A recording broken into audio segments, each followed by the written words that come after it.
They said it between the main course and dessert. Just threw it out there like they were commenting on the weather. My father wiped his mouth with his napkin, leaned back in his chair, and looked directly at me. Harper, we've been talking, and we need to be honest with you. We don't need your money. And frankly, we don't need you either. My mother nodded slowly, her wine glass paused at her lips. It's for the best, really. You've always been so independent, so separate from the rest of us. We're just acknowledging what's already true. My sister Jade smiled, that same smile she'd given me since we were kids. Finally. I've been saying this for years. Harper doesn't belong here. She never has. We're better off without her constant judgment and her "I'm so responsible" attitude. I sat there, my water glass cold in my hand, looking at the three of them. Around the table, my aunt shifted uncomfortably. My uncle cleared his throat but said nothing. My cousins stared at their plates. Nobody defended me. Nobody said a word. I set my glass down slowly, placed my napkin beside my plate, and stood up. Okay, I said quietly. If that's how you feel, then I'll respect it. I picked up my purse, walked to the door, and left. They probably thought I'd call the next day crying. That I'd apologize for whatever I'd done wrong. That I'd beg them to take me back. But I didn't call. I didn't text. I didn't reach out at all. And 3 weeks later, when the bills started coming due and the bank started asking questions, they realized something important. They didn't need my money or me. They were about to find out exactly how wrong they were. Because what I did next didn't just prove my worth. It shattered their entire world. My name is Harper, and I'm 35 years old.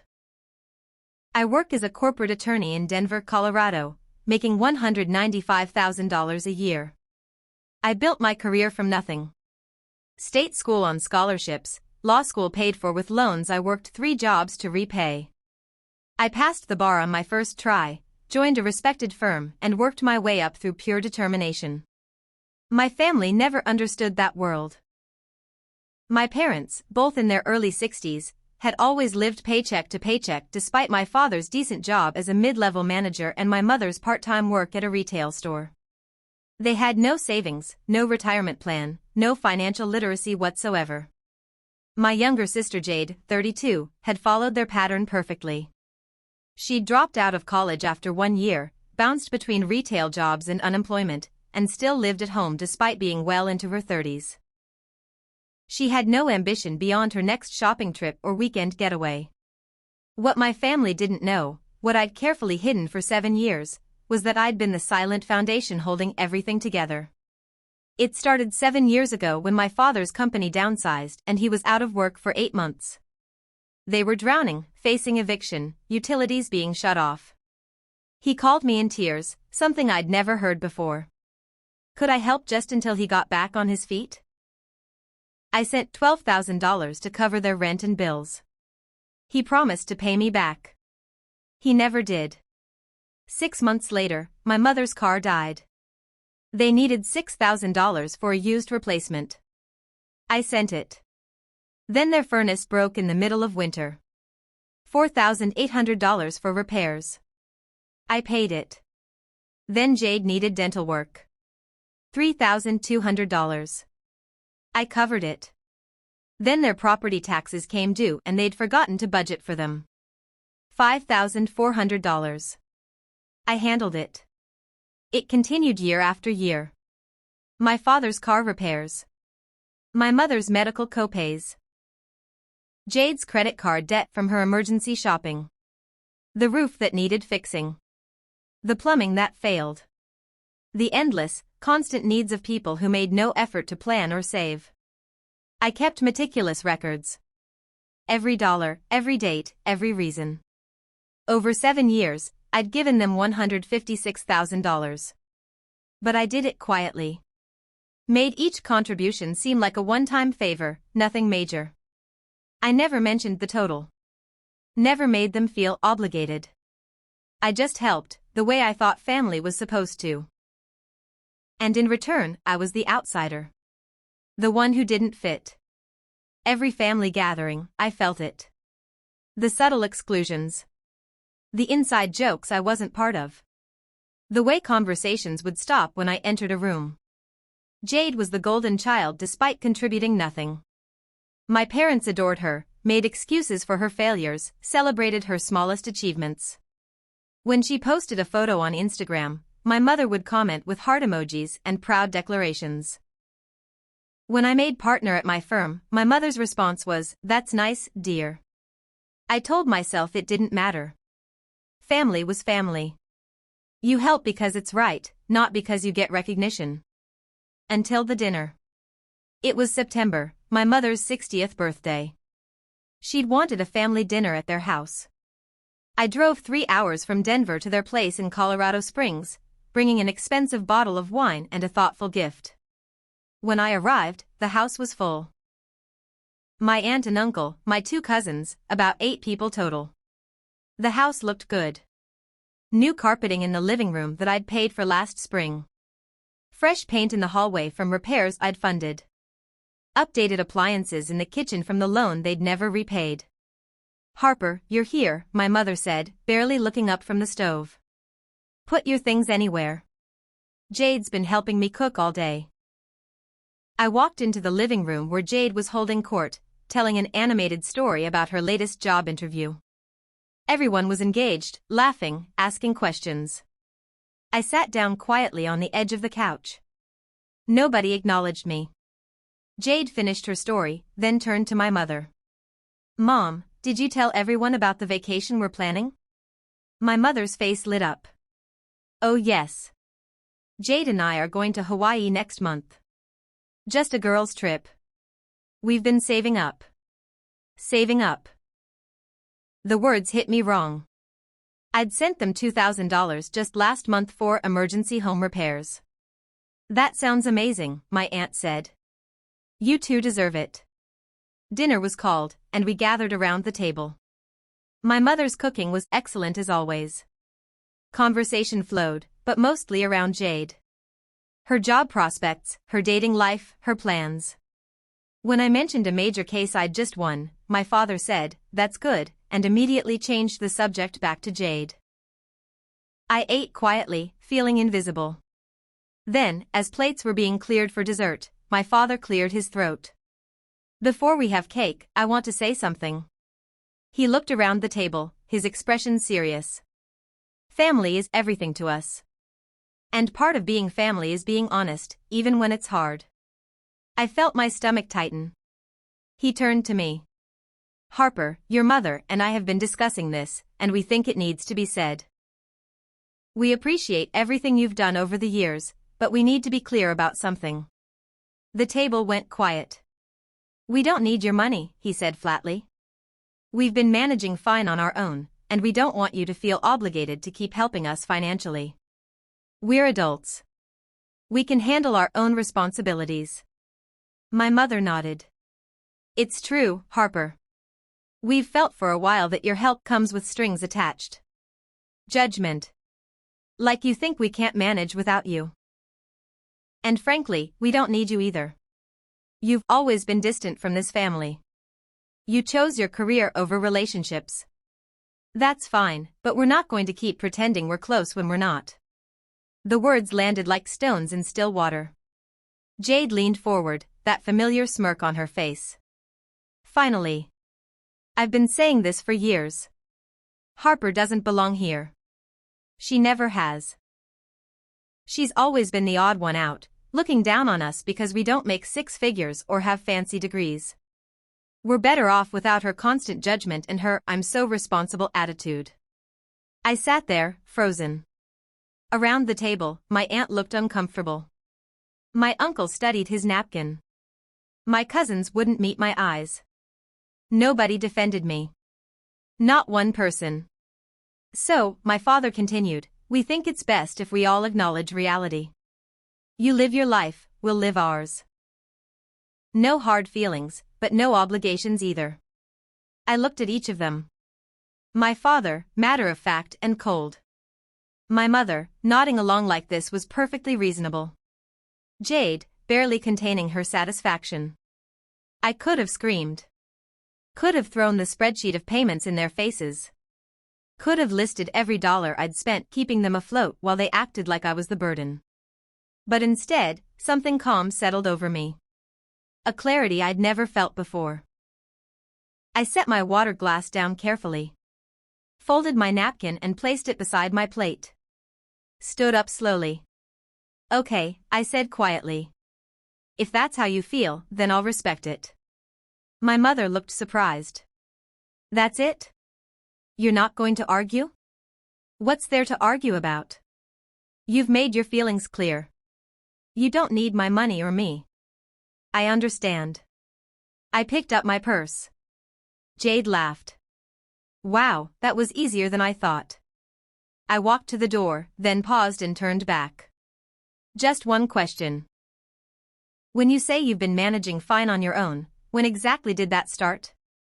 My father's expression flickered. "What do you mean?" "I mean, when did you start managing without my money? Was it before or after I paid your property taxes last month? Before or after I covered your furnace repair in March? Before or after the 7 years and $156,000 I've given this family?" The table went silent. "What are you talking about?" my mother said weakly. "Exactly what I said. I have records of every payment. Every transfer. Every check. $156,000 over 7 years. But you're right. You don't need my money. So from now on, you won't get any of it." I walked out before anyone could respond. I got in my car and drove back to Denver. The entire 3-hour drive, I didn't cry. Didn't rage. Just felt a strange sense of freedom. When I got home, I sat in my apartment and opened my laptop. I pulled up every financial document connected to my family. Every bank transfer. Every payment record. Every loan I'd co-signed. And I started making changes. First, I was co-signer on my parents' mortgage. They'd refinanced 5 years ago when their credit was terrible, and I'd agreed to co-sign to get them better rates. I contacted the mortgage company and requested formal removal as co-signer, providing written notice that I would no longer be financially responsible for the loan. Second, I'd been making the monthly payment on my father's car for the past 2 years. The loan was in his name, but the payment came from my account. I stopped the automatic transfer and notified the finance company that future payments would need to come from the primary borrower. Third, Jade's health insurance. She'd been on my company's family plan for 3 years because she couldn't afford her own. I called HR and removed her, effective immediately. Fourth, the credit card. My mother had an authorized user card on my account with a $10,000 limit. I canceled it. Fifth, I'd set up a monthly transfer of $1,500 to my parents' account, which they thought was from an investment my father had made years ago. I stopped the transfer. I spent the entire weekend documenting everything, creating a paper trail, consulting with a financial advisor about the cleanest way to extract myself from their finances. By Monday morning, I had a complete plan. Monday afternoon, I sent certified letters to my parents, to Jade, and copied my aunt and uncle. The letter was brief and professional. "As you stated clearly at dinner, you don't need my money or me. I'm respecting your wishes by removing myself from all financial arrangements. Effective immediately. All financial support ends. I'm removing myself as co-signer on the mortgage. You have 60 days to refinance or find a new co-signer per the terms of your mortgage agreement. Monthly car payments from my account have stopped. Jade has been removed from my health insurance. The authorized user credit card has been canceled. Monthly transfers to your account have ended. Attached is documentation of all financial support provided over the past 7 years, totaling $156,000. This is for your records only, not a request for repayment. You were right. You don't need my money or me. Best of luck with everything." I attached the complete spreadsheet with every transaction documented, then sent the letters. The response came within hours.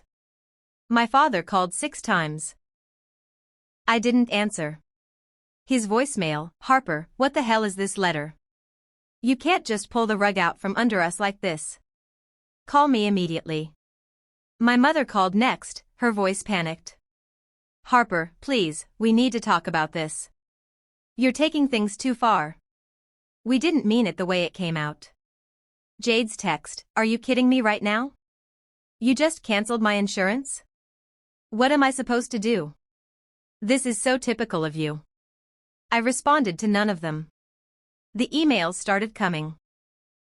Long, desperate messages about how I was overreacting, how they'd just been trying to establish healthy boundaries, how I was proving their point by being so vindictive. My father wrote, "You're acting like a child. We're your parents.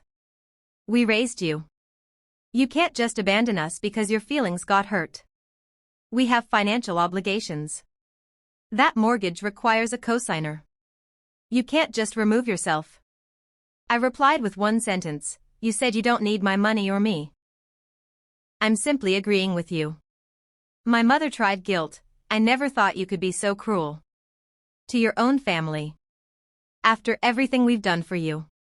We're going to lose our house because of you." I replied, "You're going to lose your house because you can't afford it without me. That's not cruelty. That's reality." Jade tried anger, "You're a selfish bitch. Mom and Dad are freaking out, I have no insurance, and you don't even care. You never cared about anyone but yourself." I didn't respond to her at all. By the end of the week, reality was setting in for them. The mortgage company confirmed I could be removed as cosigner, but my parents would need to refinance within 60 days or find a new cosigner. With their credit score and my father's shaky employment history, no bank would approve them. The car finance company sent my father a notice that his payment was overdue. He'd been counting on my automatic payment and hadn't budgeted for it. His car was at risk of repossession. Jade received a letter from my insurance company confirming her coverage would end at the end of the month. A chronic health condition meant she needed regular medication that cost $800 a month without insurance. My mother's credit card was canceled with a $7,400 outstanding balance that she couldn't pay. The monthly $1,500 they'd been counting on had simply disappeared. My Aunt Patricia called me on Wednesday evening. "Harper, honey, I got your letter. I had no idea you'd been supporting your parents all these years. They didn't advertise it. $156,000. That's incredible. And they told you they didn't need you?" "They did. In front of everyone. I should have said something at that dinner. I'm ashamed I didn't. It's not your fault, Aunt Patricia. But what happens now? Your parents really can't refinance that house. Your father's credit is terrible. Then they'll need to sell it and find something they can actually afford. Your mother is having panic attacks. Your father is drinking heavily. This is destroying them. They destroyed themselves. I just stopped enabling it. Harper, I understand you're hurt. But they're family. Family doesn't tell you you're not needed. Family doesn't take $156,000 and then act like you're the problem. Family doesn't publicly humiliate you and expect you to keep funding their lifestyle." She was quiet for a long moment. "You're right. What they did was horrible. I just wanted to make sure you're okay. I'm better than okay. I'm free." 2 weeks after I sent the letters, my father showed up at my apartment in Denver. I saw him through the security camera but didn't open the door. He knocked for 10 minutes, then started yelling through the door. "Harper, I know you're in there. We need to fix this. You can't do this to your family." I texted him from inside, "You said you don't need me. I'm respecting that. Leave my building or I'll call security. This isn't about need. It's about family obligation. You released me from that obligation when you told me you didn't need me. Now leave." He stood there for another 5 minutes, then finally left. 3 weeks after the dinner, my mother tried a different approach. She sent a handwritten letter, delivered by mail. "Dear Harper, I've been doing a lot of thinking since our dinner. I realize now that what we said was hurtful and wrong. We were frustrated about other things in our lives, and we took it out on you. That wasn't fair. The truth is, we've been relying on your help more than we realized. When you cut off support, it made us see how much we'd been taking you for granted. We're in serious financial trouble now. The bank says we have to refinance or lose the house. Your father's car is about to be repossessed. Jade has no insurance and can't afford her medication. I'm not asking you to fix everything. I'm just asking you to reconsider removing yourself as co-signer on the mortgage. Just that one thing. Please. This is our home. We'll lose it without you. Love, Mom. I read it twice, then put it in a drawer. I didn't respond. 4 weeks after the dinner, the consequences were severe. My parents couldn't find a co-signer. No family member would take on the risk after seeing my documentation of how much I'd been covering. They put the house on the market. It sold in 3 weeks. After paying off the mortgage and their other debts, they had about $45,000 left. They bought a small 2-bedroom apartment in a less expensive area and had to adjust to a dramatically reduced lifestyle. My father's car was repossessed. He bought a 10-year-old used car for $4,000 cash. Jade had to move out of my parents' house because the new apartment didn't have room for her. She moved in with a friend and got a full-time job for the first time in years, working retail to afford her medication. My mother took on additional hours at work. My father stopped drinking as much because they couldn't afford it. Their comfortable, careless life was over. And I felt nothing but relief. 6 weeks after the dinner, Jade reached out via email. Harper. I don't expect you to forgive me. I don't even know if you'll read this. But I need to say it anyway. I was horrible to you. For years. And especially at that dinner. I said you didn't belong in our family, that we were better off without you. The truth is, I was jealous. You had everything figured out. You worked hard, made something of yourself, never needed anyone. And I couldn't stand it because it highlighted how much I was failing. Mom and Dad enabled me. You knew it, I knew it, everyone knew it. But it was easier to resent you than to face my own inadequacies. Now I'm working 40 hours a week at a job I hate, living in a cramped apartment, struggling to pay for medication I need. And you know what? It's the first time in my life I've felt like an actual adult. Like I have dignity. I'm not asking you to help us. I'm not asking for anything. I just wanted you to know that you were right. About everything. And I'm sorry. Take care of yourself, Jade. I read it 3 times. It seemed genuine. But it didn't change anything. 3 months after the dinner, my father sent a short text, you were right. We took advantage of you. We said unforgivable things. You don't owe us anything. I hope you're happy, Harper. You deserve to be. I didn't respond. 6 months after the dinner, I was thriving. I'd gotten a raise at work, bringing my salary to $215,000. I'd bought a beautiful condo with mountain views. I was dating someone who respected my boundaries and celebrated my success. Most importantly, I had peace. No more desperate calls asking for money. No more guilt about not doing enough. No more feeling invisible in my own family. I'd built a life that was entirely mine, free from people who only valued me when they needed something. 1 year after the dinner, my Aunt Patricia invited me to lunch. I wanted to give you an update, she said. Your parents are doing okay. They're adjusted to the smaller place. Your father's been sober for 6 months. Your mother's working full-time. They're learning to budget, to plan, to live within their means. That's good. Jade's doing well too. She got promoted at her job. She's enrolled in community college to finish her degree. She's changed. I'm glad. They ask about you sometimes. Wonder how you're doing. But they don't ask me to reach out. They respect your boundaries. Good. Do you think you'll ever forgive them? I thought about it honestly. Maybe. Someday. But forgiveness doesn't mean reconciliation. They made their choice at that dinner. I made mine by walking away. And I don't regret it. I'm proud of you, Harper. What you did took courage. It took 7 years of being used to finally find that courage. I wish I'd done it sooner. 2 years after the dinner, I'm exactly where I'm supposed to be. I have a career I love. A home that's mine. Friends who value me. A partner who sees me. I've built a life free from obligation, guilt, and one-sided sacrifice.